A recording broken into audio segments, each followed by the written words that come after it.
Green light, they're away. And they're all in their positions, ready to go. There's the light up. In true Mildura stock. The green light's on. It was a beautiful start. He's trying to get across.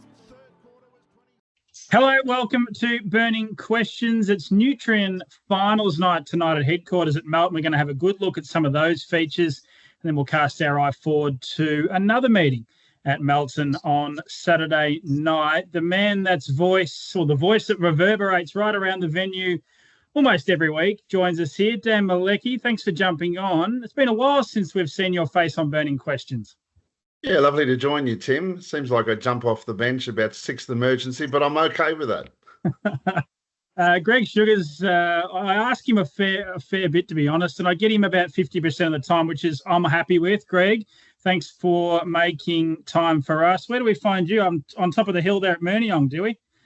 I'm just actually ducked down into Backsmarsh, just running a few errands at the moment. So, but no, happy to make time for Burning Questions.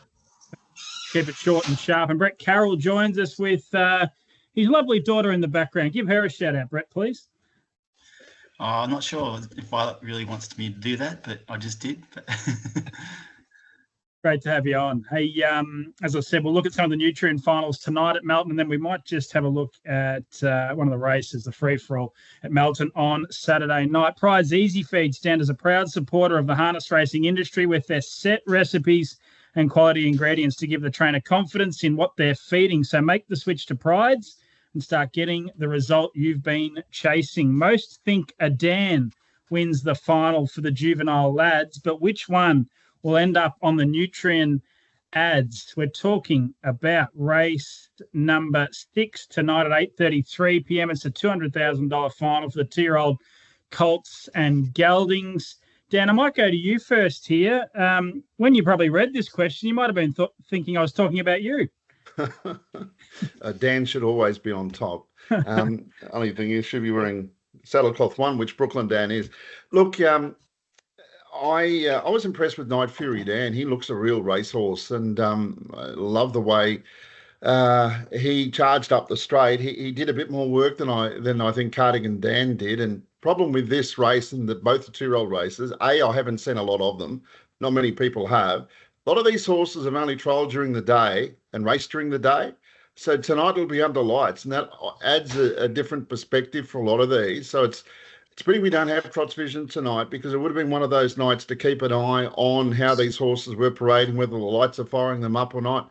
So they're tricky races. To see a natural progression from start 1 to start 2 is rather obvious, and there were plenty of good runs, but I'm not sure we got a super idea through the heats. The horses that won generally dictated up on the speed, and then they sprinted home in pretty quick time. Night Fury Dan looks a racehorse. To me, he looks like a horse that would take significant improvement out of it. He looks real good. So I think he can handle the back row. There were plenty of other good runs in that race. Actually, the one that Greg's driving, a horse called Romeo, I thought he hit the line really well. I think he's a really good roughie, and perhaps with a barrier draw, he could fill a hole at a bit of odds. But to answer the question that you had, there's Night Fury Dan, there's Cardigan Dan, there's Treacherous Dan, which was probably named after me, and Brooklyn Dan. So a quartet of Dans, but I think Night Fury might be the best of them. Good, great little insight there, Dan. Thanks for your review or preview of the race. I'm just looking over the back of my computer here. You mentioned Romeo for Greg Sugars. One of our cats is named Romeo, and he just looked at me like, what the hell am I doing on Burning Questions? Greg, we'll go to you here. Dan's given you a bit of confidence there with Romeo. You've got the good barrier draw for Jane Davies. What are your thoughts of a little upset here tonight? Well, firstly, I hope we're not calling this Romeo a cat after the race. But yeah, no, I've seen him at the trials previous to me driving him in the heat, and he was quite impressive and professional the way he went about it. Obviously, Jane Davies is no stranger to juvenile racing. Had many lovely juveniles over her career, and yeah, I think he's a pretty handy horse, this one.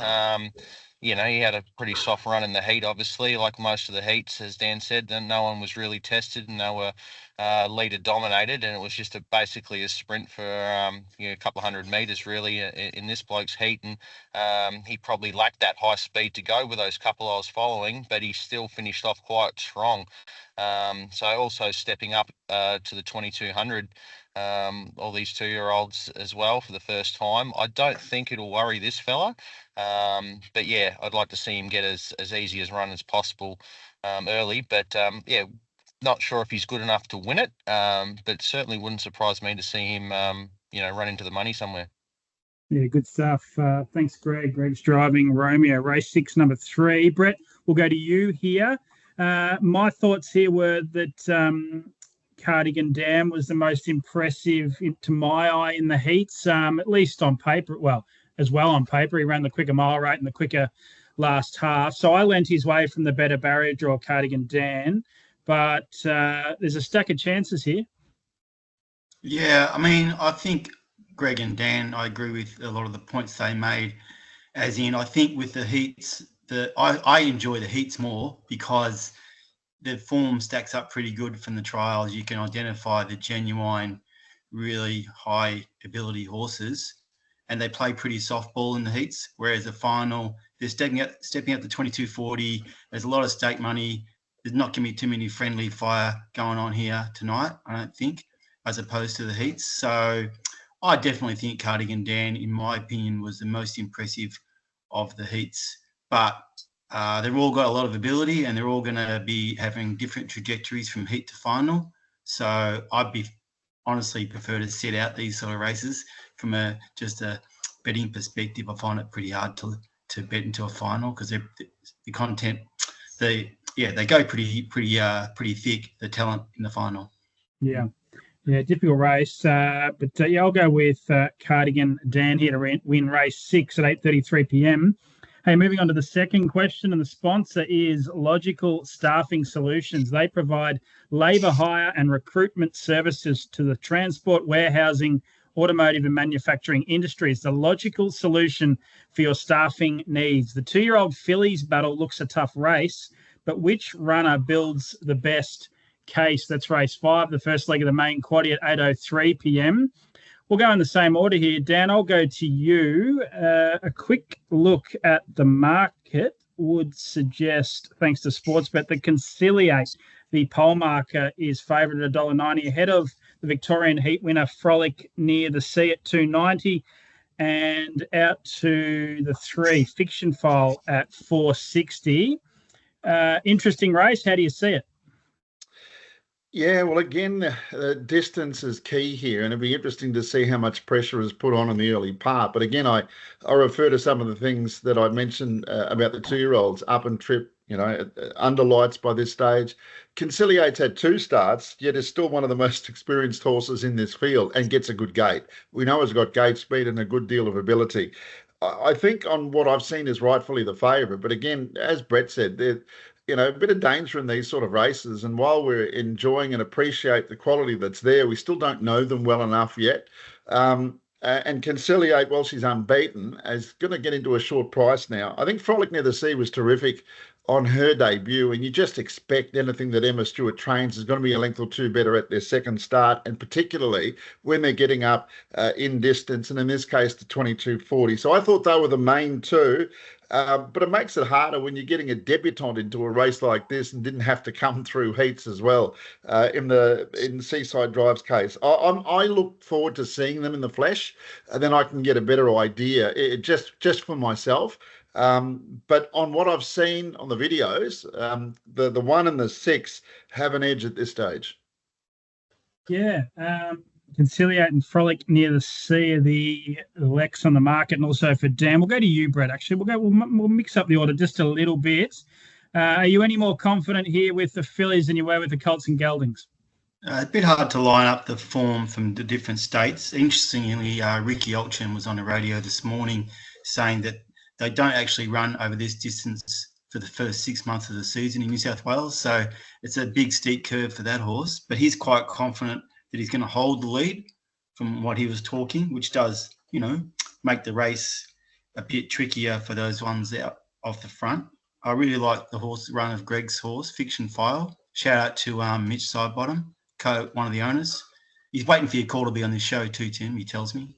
But anyway, no, I really like Fiction File. Just not sure where its ringcraft is going to be after only one run. And so Conciliate, it's going to lead, but the distance, I'm not really sure. So I'd go with it, but my confidence is not high. Bit with Dan. Yeah, I had a bit of confidence here, Greg, as I go to you, and it was around your horse, to be honest. While I'm talking about Mitch Sidebottom, I'm happy to say that he's told me he's on that $71 for Fiction File. I've got no idea where he found that or who he paid to put that price up, but Fiction File at 71 is incredible. 460 is about kind of what I thought, Greg. I thought the heat run was outstanding. You got home in low 55s. The horse looked to have heaps on the line to my eye. Tell me I'm wrong. Tell me I'm dreaming. No, I'm happy to agree with you there. Yeah, she's a lovely filly.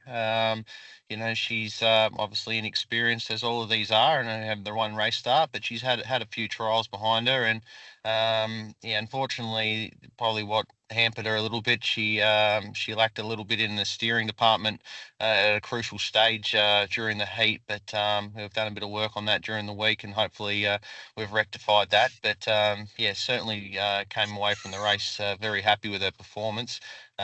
She had steered a bit better around the corner. She would have got a hell of a lot closer to the winner on that occasion. So the stepping up in distance, there's nothing about her that suggests she won't handle that.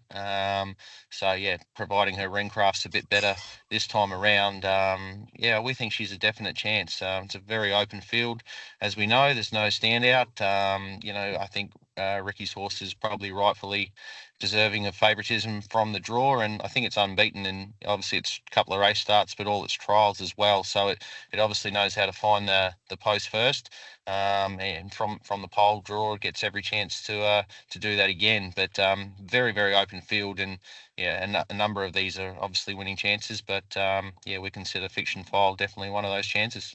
Yeah, I think she was just quickly, Greg. She was, I think I'm right in saying, pretty expensive purchase as well. $100,000 at the sales. I'm not sure how it was. I think she went through. I'm not sure she was sold on the day or how it all unfolded. But she's a part of a Ben Stud syndicate that they've got a number of horses racing with various trainers this year that are all made up by a big syndicate. So it's a great initiative by them to get a lot of people involved in numerous horses.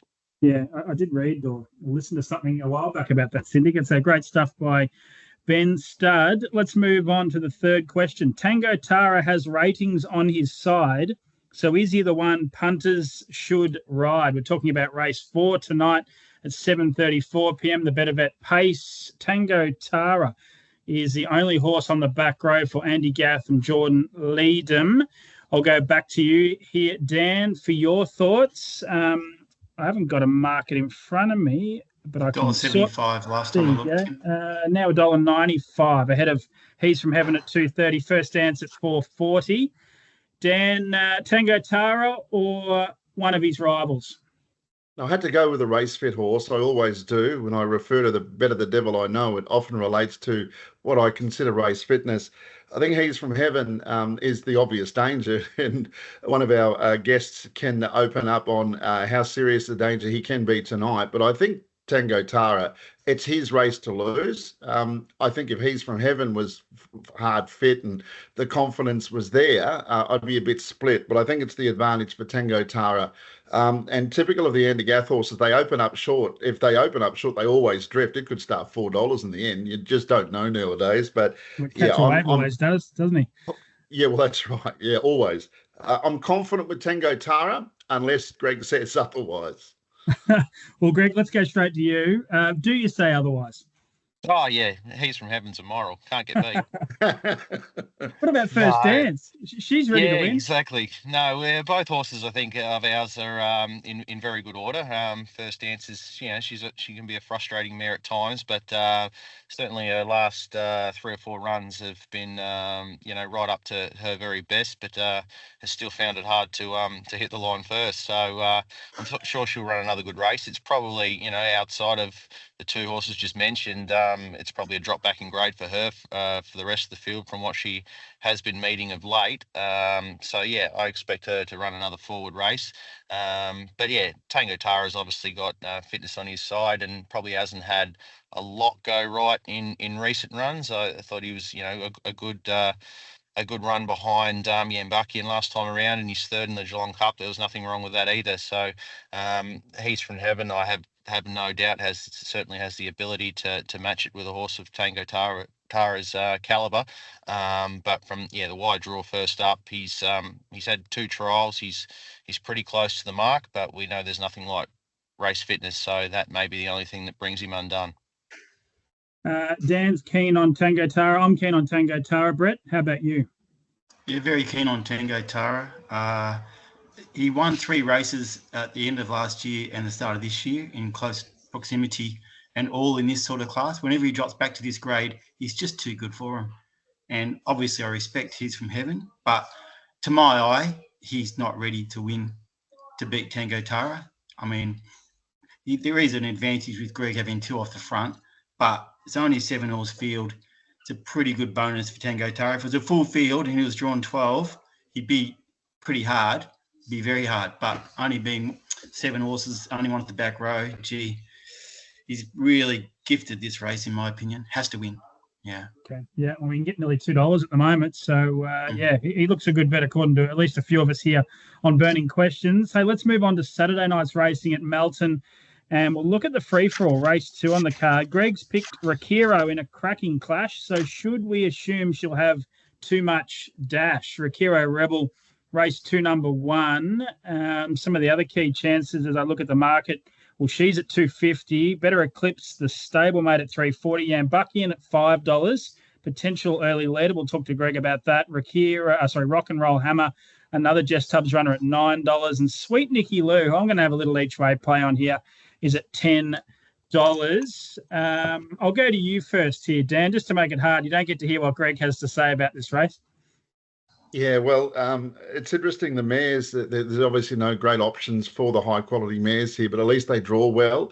And in the case of Rakero Rebel drawing 1, I mean, you'd be forgiven for thinking she was a boy because a lot of her races are against the boys. Many times she's been drawing poorly. And look, I don't know of a horse that breaks the clock as often as she does. In fact, a clock proprietor would be in super business because of the way she goes about her racing.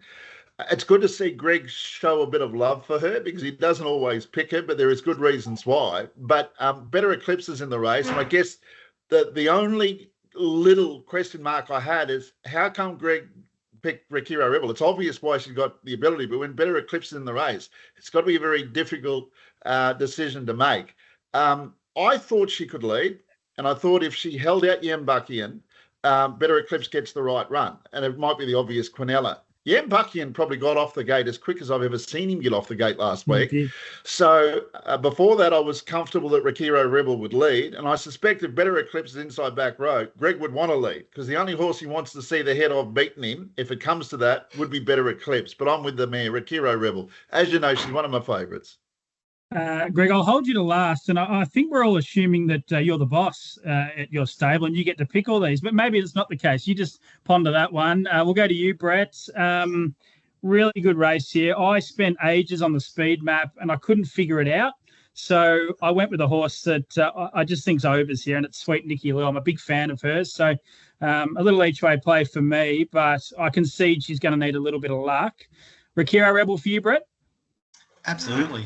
I mean, obviously you're in love with Sweet Nicky Lou, and I'm not knocking the horse, but I don't see how it can possibly beat Rakero Rebel because there's no map that suggests it can be in a better position than it. So, and I don't think, with all due respect, Sweet Nicky Lou couldn't have ran the races that Rakero Rebel has run this prep. If you reverse the barriers, I give it a chance, but we don't reverse the barriers. So Rakero Rebel, what he did first up was just quite astonishing, to be honest. I know you can say, yeah, it had to win the Geelong Cup with the run it had, but that's a punishing trip and got the job done. So I just think it's in the best form of its career, and it's got the barrier to boot. So it's either leader or behind leader. I'm chips in.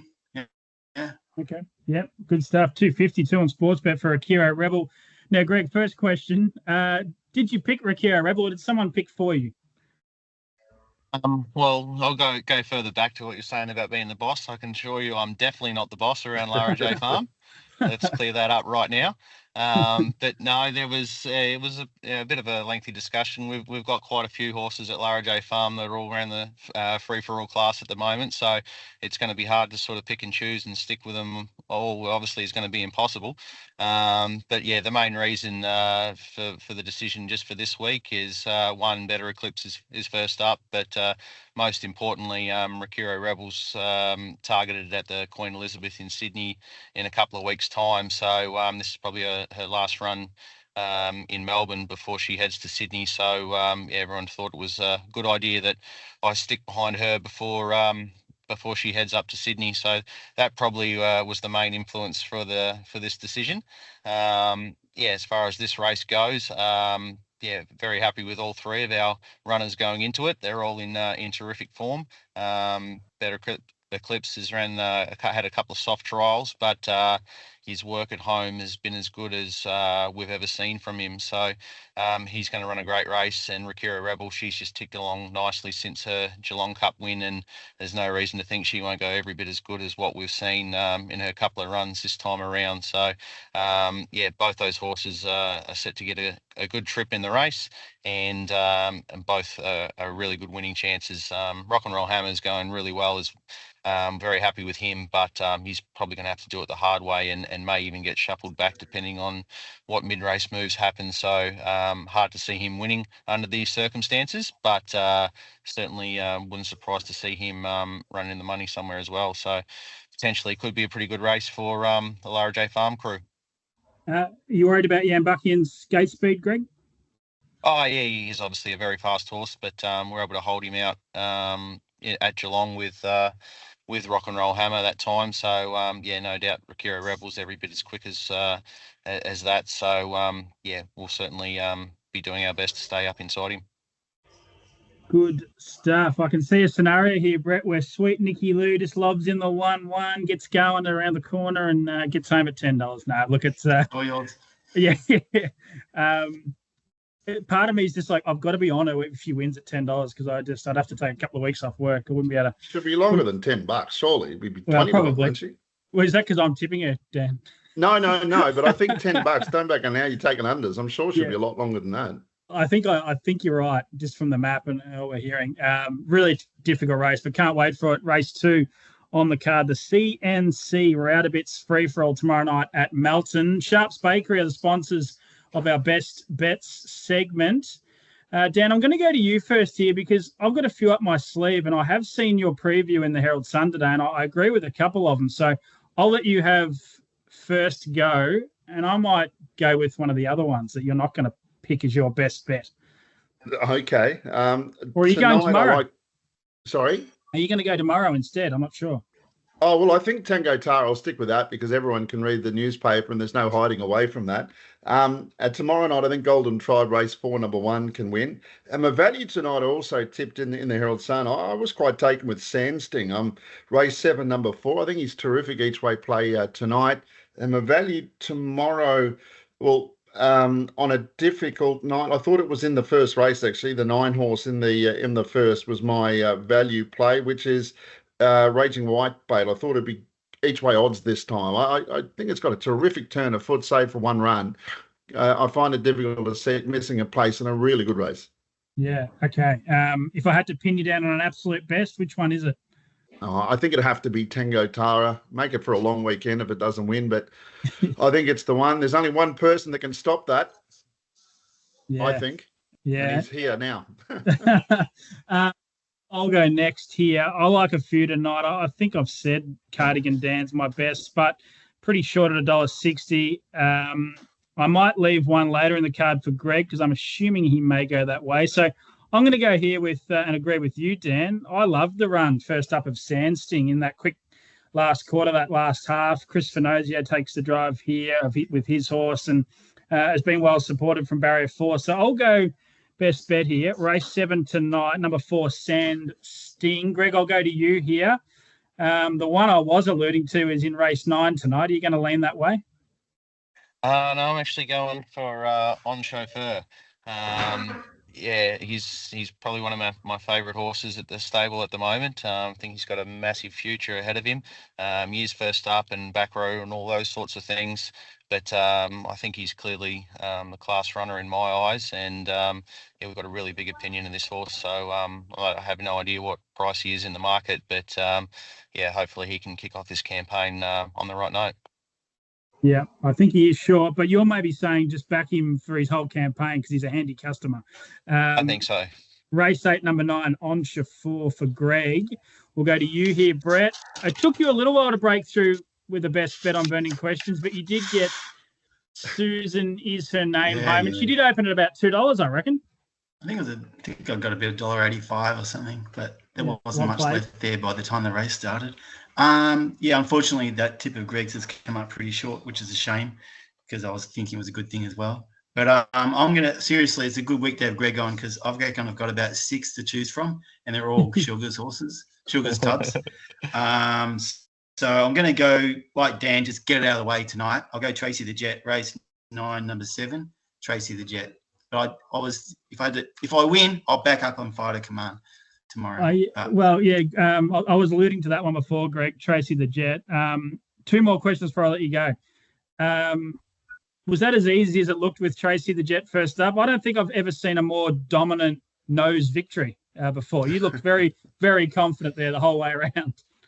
Yeah, very confident of her ability. This horse, she's obviously hasn't quite put her best foot forward, in her short racing career to date. But she's a very big, gangly, raw sort of filly, and but she's got loads of ability. So yeah, her sort of ring craft is still not obviously 100% just yet. But she's a filly that'll just continue to improve with racing. Especially throughout this year, I reckon. But she's certainly going to have some bigger targets for the rest of the year. And yeah, she just powered up the straight and always had that race in her keeping, even though it was such a short margin. Yeah, she's a nice filly. Yeah, for sure. And just race 1 tomorrow night, Fighter Command, a real stable favourite. Great to see him back and recovered from his issues. I've got a theory. I don't reckon he handles Menangle. What do you reckon? Yeah, he's a funny horse. Yeah, I don't know. He, some reason, every now and again, he just goes a bit wobbly and doesn't seem to be as tractable as what we know he can be at certain times. But yeah, like a lot of Always Be Mickeys, he's certainly got a massive motor and a very strong horse, and he's got a real high cruising speed as well. So yeah, certainly one of our favourites, especially the ordeal he went through. Some 6 or 8 months ago, I suppose it was now. So great to have him back. He seems to be in really good order. His work since coming back from Sydney has probably been as good as we've ever seen it. So yeah, not going to be easy from the back row, but yeah, obviously a very, very nice horse. Good stuff. Hey, Greg, thanks for joining us. I'll let you go. I'll see you tonight. Dan, I maybe won't see you, but I'll definitely hear you. And Brett, I don't know where I'll see you. Thanks for jumping on. I'll see you soon. Thanks, everybody. Thanks, guys. That's been Burning Questions. I'll be back next week with another episode. Green light, they're away. And they're all in their positions, ready to go. There's the light up. In true Mildura stock. The green light's on. It was a beautiful start of... He's trying to get